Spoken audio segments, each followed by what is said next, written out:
So, thank you everyone. My name is Kelly Selden, and this talk is about keeping your React apps up to date. So, to start a little bit about me, I'm on the Ember core team, and I mainly work on the CLI, and I work at CrowdStrike here in London. It's a cybersecurity company with an all Ember front end. We're hiring any skill level, even junior, so come chat with me if you haven't picked a framework yet or you know someone who might be interested. So why am I here? I'm an Ember guy. I know very little React. This is actually my first React event, so be gentle. So why am I presenting at a React meetup? I built a thing. It's a thing to keep your React apps up to date. Do a lot of people here use Create React App? All right, cool.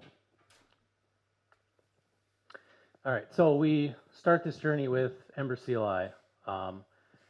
It's a lot like Create React App, but it has a lot more boilerplate. It doesn't have the, less is more mantra. It has a lot of Travis CI configs, it has a lot of test helpers, a lot of editor configs, and you name it. So it became difficult to keep things up to date and deliver these changes to the boilerplate to our users. So Ember CLI update came out of my frustration of keeping many apps and Ember add-ons up to date.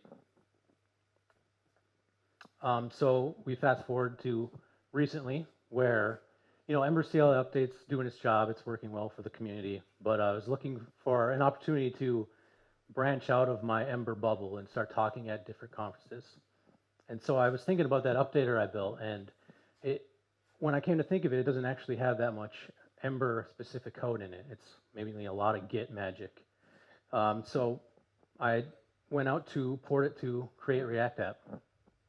I just started fork copy, find all replace, Ember React, see how it went. And it worked for the most part, but one thing I noticed is no matter how far back into time I went with my Create React app version, like 1.0, pre 1.0, when I tried to make an app with that version, I always got a brand new app. And so that's one of the stumblers I came off of my assumption first off was with Ember CLI, you want an old app, I'll give you an old app. With Create React App, like good luck getting an old app, we're gonna just make it new every time, no matter how old a version you're on. The second stumble I had was when you make a Create React app, the version itself of Create React app is not stored in your project. You get a version of React scripts, but that's it. Ember CLI, you get a version of Ember CLI in your dev dependencies. So it's very easy to tell which version you're on. So with Create React app, I had to go up dependency trees to try and detect which Create React app version generated the project. So there's a fair amount of code in there dedicated to that. And then since then, very recently, I didn't want to have to maintain these two separate code bases that are 99% similar. So I extracted both their code bases to a parent called boilerplate update. And so the goal is now, if I want to make another one or a couple more of these, it's just going to be a few lines of code. So do we even need an updater for React? One of the goals of Create React App is, bundle everything into this single dependency called React scripts. But even so, you might miss some of the boilerplate updates that happen over the versions. So there's a service worker in there, and over the versions of Create React App, it gets updated and tweaked and bug fixed. And there's an index HTML in that boilerplate as well, and that gets tweaked over the years as well. And you might miss out on those. And then even if you eject your Create React app, then you really come into this getting out of date scenario.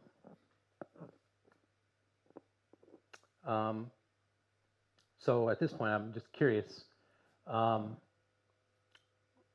those Create React app users out there, how do you update?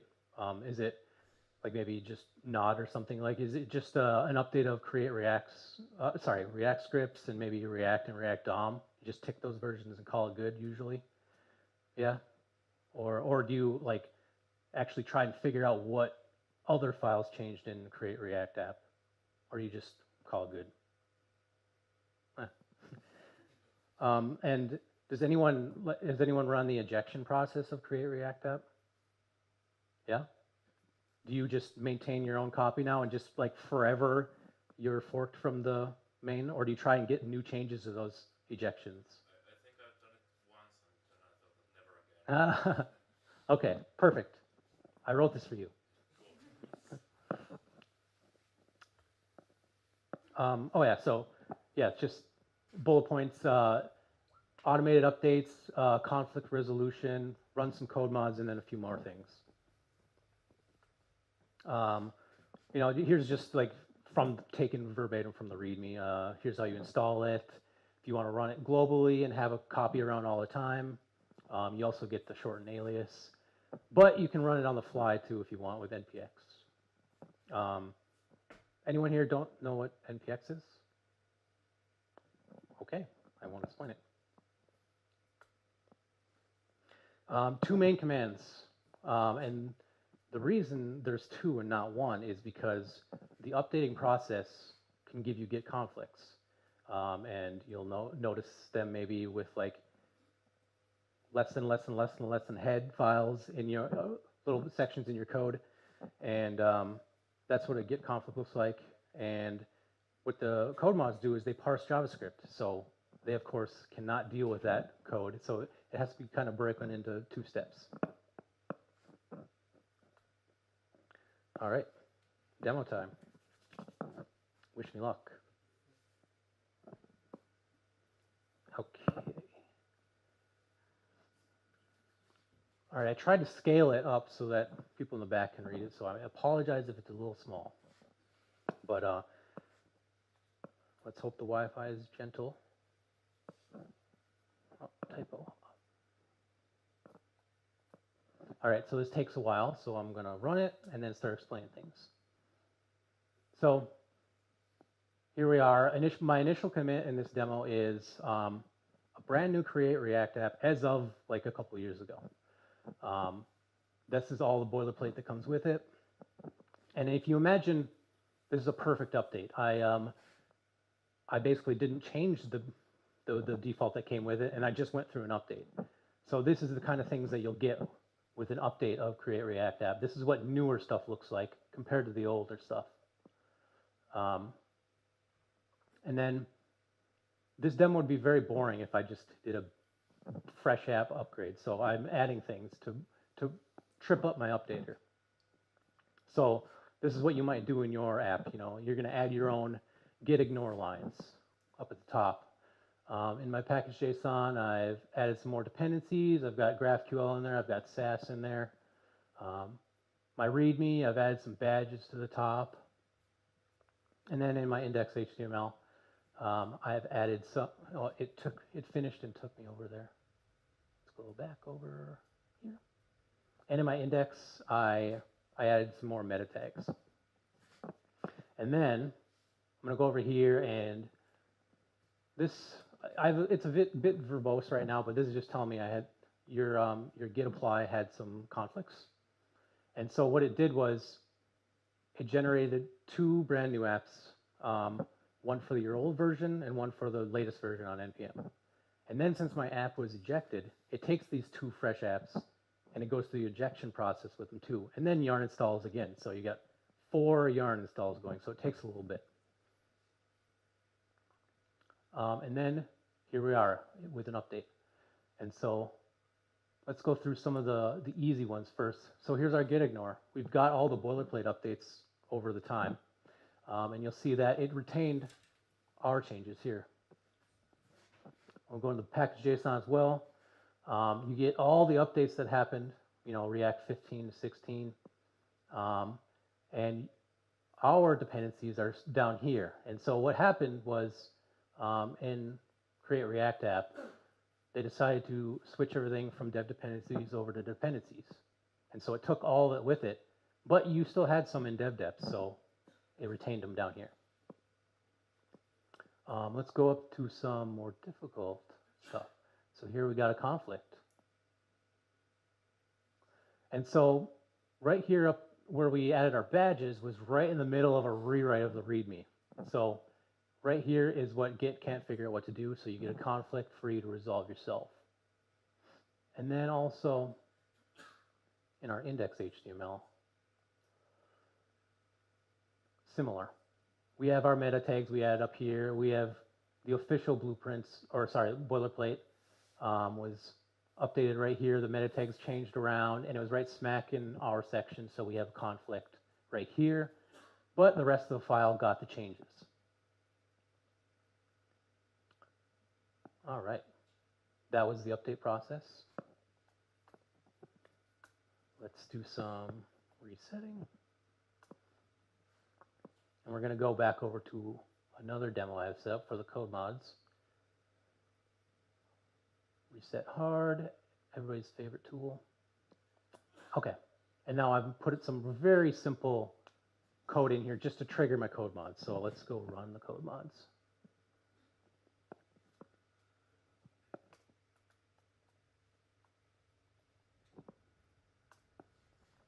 All right, so now what it's doing, it's not instant because it's going out to fetch the code mod list. And this network is very fast, so I was expecting to talk longer. There are my code mod list, and I'm going to select them all to make it interesting, and go ahead. And so these code mods happen to come from React Code Mod, and so their process of running these is cloning, and then yarn installing, and then running them with some parameters. So that's just what the tool is doing right now. And there's only 2 right now because I just started this project, and it just takes a little bit of time to add more. So there's only 2 right now. But I didn't write these code mods. I'm just running them from an external source. And that was the second one, and we're done. So let's see what it did. It's a very simple example, but it triggered on both of mine. So it updated our JSX syntax right here, and React 15, v15 code, the old error handlers, it converted to the new one. All right. Demo over. Okay. Here are my oh crap, the demo didn't work slides. Let's skip those. All right. So what's happening? It detects your local version of Create React App. It goes out to NPM to get the latest version. It generates 2 apps using your version and the new version, stores it in system temp. Then it generates a patch between them, and then it lastly applies the patch to your repo. And that number 5 is actually very hard. That was the bulk of the research for the Ember CLI update, the initial one. And I stored all that code in a new project called git diff apply. So it just does one thing and one thing only. And then that bonus down at the bottom, it applies a JSON patch to your package JSON. So that JSON patch understands what JSON is, so you never get conflicts. All right, compared to doing this all manually, pros are it only changes the code that needs to update, and it preserves your own. It's aware of Git conflicts, so you can use your Git tool of choice to resolve them. And cons are you have to be online to update, unfortunately, and it can be pretty slow.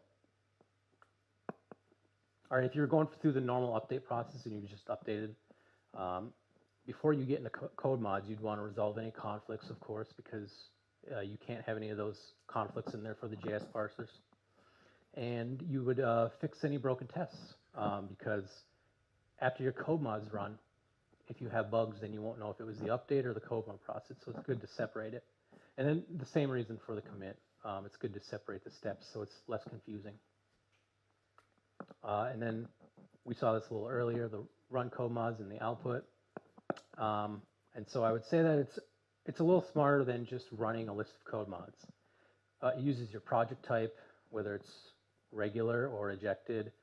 Uses versions you have, like React versions or React scripts versions, and it uses your node version to give you the list of code mods that apply to your project. For example, we're not going to run a code mod that removes all the unstable handle errors if you're still on v15 of React, because it came out. The code mod is for the v16. Why not run all these code mods yourself? I mean, they're on React code mod. You could run them yourself if you wanted to, but you have to know where to find them. A lot of them are in React code mod, but there can be others in other repos. You have to know how to run them. Some of them can be complicated, as in cloning and yarn installing, and then knowing the params to pass it. And you have to know if they're compatible to your project or they're not too new. A little bit of what it's doing in the background is it uses the downloaded manifest file instead of bundling these code mods as dependencies, and then it downloads the code mods and runs them. The pros are you always get the latest code mod fixes. You don't have to worry about updating your version of the updater itself to get any of these code mod updates. We can even add new ones on the fly, and you still don't have to update the updater. Just the next time you run code mods, you'll just get them. The cons are they're not protected against new bugs in the code mods. We almost go back in time to before we had lock files, and you could just get a bug randomly. We're also relying on internet, which means it can be slow. And then a bonus con is changes in the code mods can break the updater's test suite, because we run the tests as part of the test suite and we compare against fixtures and they can get out of date. So our tests go red sometimes when the code mods are updated. Some of the other options, you can use from and to if you want. They're usually auto-calculated, but you could put in from if you want, if you updated React scripts version without taking any of the boilerplate with it, so you could bump it down a version to take more width. To is useful if you want to update in pieces, or you already know your app's broken in the latest, so you can just bump it down a little. They're both Semver aware as well, so you can just put in to or beta or next and it'll resolve. You can run through your merge conflicts automatically if you just run resolve conflicts. Stats only shows you anything that calculates about your app. And then list code mods just gives you all the code mods it has on the server. So here's an example if you just did stats only. And here's what some examples of what it might detect about your app. This is an ejected one. And you'll notice it only has one code mod in this list and not two, because the from version is too old. It excludes the newer ones. And then if you ran list code mods, it just dumps out the manifest file. So these are all what are available on the server, and it shows you their commands and the requirements for running them. And I'm still in the process of adding more to this list. And here is the repo URL. Check it out if you're curious about how I did it or you want to help contribute. And feel free to come talk to me if you have any questions about updating Ember or cybersecurity. Thank you.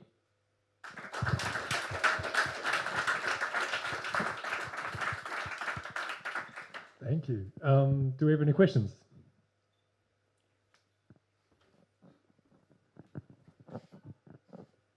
Hello. Hi. You showed an example of it updating, I can't remember what the previous one was, but to component did catch or something. Yeah. I assume, does that apply to new components that you've written as well? Like, is that a code mod that that looks through all of your components and sees whether you use the old syntax and checks it's the new one, or does it only do the ones that were given to you by Create React App? Oh, I see. No, those code mods are because they're generic. generic. So Yeah, they don't. They actually don't even care that you're in Create React App. Right. Okay. Cool. And disclaimer: I didn't write those. I'm just running them.